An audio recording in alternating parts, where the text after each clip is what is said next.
Құрметтім, қалдарыңыз қалай? Сіздермен бірге Нәзік Жан каналы және мен Гүлжан Анарбайқызы. Құрметтім, бүгінгі тақырыпта өте ауқымды тақырып тәкаппарлық жайлы қозғайтын боламыз. Яғни тәкаппарлық дегеніміз не? Ол жақсы ма, жаман ба, сол жайында әзірге айтылатын болады. Алдымен каналыма тіркеліп, лайк басып, пікір қалдыра кетіңіз. Ең әуелі бізді шексіз нығметке бөлендірген Алла тағалаға сансыз мақтау мен мадақтар болсын. Оң мен солымызды танытқан, ақ пен қараны ажыратып үйреткен сүйікті пайғамбарымызға сансыз салауаттар мен сәлемдер болғай. Асыл ислам дінінде тыйылуға қатысты біршама насихаттар айтылған болса, соның ең әуелгісі тәкаппарлық болса керекті. Тәкаппарлық деген не өзі?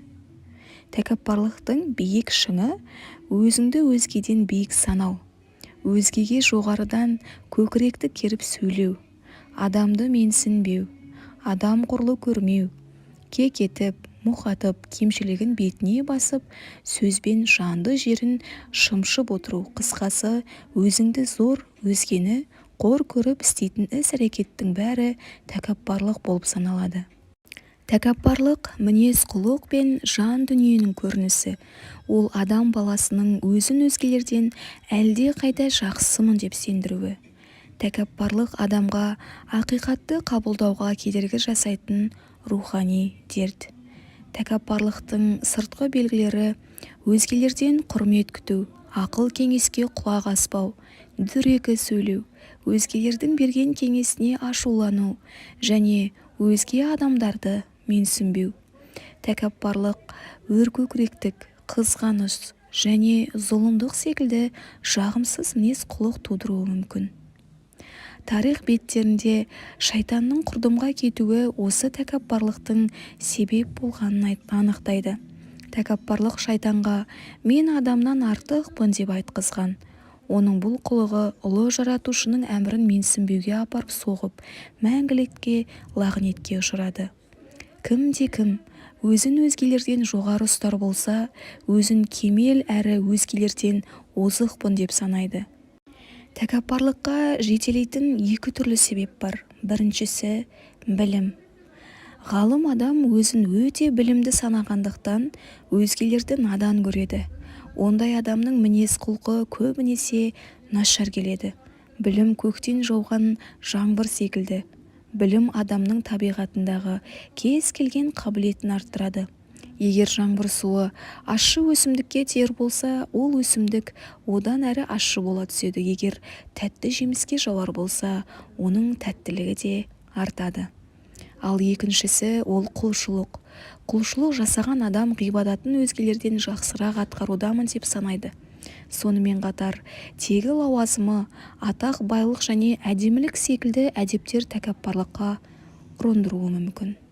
Тәкаппарлық жалпы қуыс кеудеден пайда болады. Тәкаппарлық бұл өте жаман қасиет. Алла тағала жер бетінде тәкаппарланып жүрме, өйткені сен ешқашан жерді тесіп кете алмайсың және таулардан биік бола алмайсың. Бұлардың барлығы Раббыңның құзырында, жек көрінішті жаман қылықтар саналады. Алла елшісі оған Алланың салауаты мен сәлемі болсын хадисінде, жүрегінде тозаңның салмағындай тәкаппарлық болған кісі жәннатқа кірмейді деген. Тағы бір хадисте сүйікті пайғамбарымыз оған Алланың сәлемі мен игілігі болсын, көкіректенгендер тозақ түбінен орын алатынын хабарлаған. Сендерге отта болатындардан хабар берейін бе? Олар барлық дөрекі, сараң және өркөкірек тәкаппарлар. Негізінде бұл хадисті естігенде Алладан шынайы қорқатын құл дереу өзінің ішкі жан дүниесіне үңіліп, тәкаппарлықтың тозаңдай болсын қалдығы болса тазартуға кіріскені жөн. Сонша жыл намаз оқып, ораза ұстап, құлшылықтарды толық орындап жүрген кезінде осы бір тәкаппарлықтың кесірінен сауабы бүкілімен құрдымға кеткенін ешкімнің қаламайтыны анық. Тәкаппарлықты емдеудің екі жолы бар. Бірі жалпы болса, екіншісі айрықша тәсіл. Жалпылай емдеу тәсілі теориялық және практикалық тұрғыда жүзеге асырылады. Теориялық емдеу тәкаппарлық тек жаратушыға тиесілі нәрсе екенін түсінуде жатыр. Сонымен қатар ешқандай байлық пен сұлулықтың ізі қалмай, адам қабірдегі құрт-құмырсқаға жем болатыны жайлы ой жүгірту арқылы тәкаппарлықты емдей алады. Практикалық емдеу тәсілі кез келген жағдайға разы болу. Ол үшін Алла елшісін үлгі тұтуы қажет. Пайғамбарымыз Алланың оған игілігі мен сәлемі болсын, жануарларды өзі қоректендіріп, үй шаруасын да өзі істейтін болған. Қызметкерлермен қатар отырып тамақтанған. Бай мен кедей, ақ пен қара арасын ешқашан айырмаған. Өте жомарт, мейірімді, әрі жанашыр адам болған. Емделудің ерекше тәсіліне келер болсақ, ол кезде адам байлығы, әдемілігі секілді тәкаппарлыққа алып барған басты себептерді анықтайды. Мысал келтірер болсақ, қарауыл қойылып, тас қамалмен құлыпталған сарай алдында тұрсыз делік. Ол сарайда баға жетпес қазына сақтаулы, алайда қолыңызда кілт жоқ болғандықтан еш нәрсе істей алмайсыз. Қазына қарауылы қолыңызға қақпаның кілтін беріп, қазынаны алуға мүмкіншілік жасайды. Осыдан соң әлгі қазынаны өз күшіммен алдым дейсіз бе, әлде кілтті берген адамның себебімен қол жеткіздім дейсіз бе? Даңғазалық адам баласының қол жеткізген барлық нығметінің жаратушы тағаладан екенін ұмыттырып, жоққа шығаратын жаман қасиет. Бұл дерт, дертке шалдықтырған надандық. Ал бұл дерттің шипасы рухани таза білім болып табылады. Алла тағала жүрегімізден тәкаппарлыққа орын бермесін, сауабымыз еселеніп, дұғамыз қабыл болған мүміндерден болуды жазсын.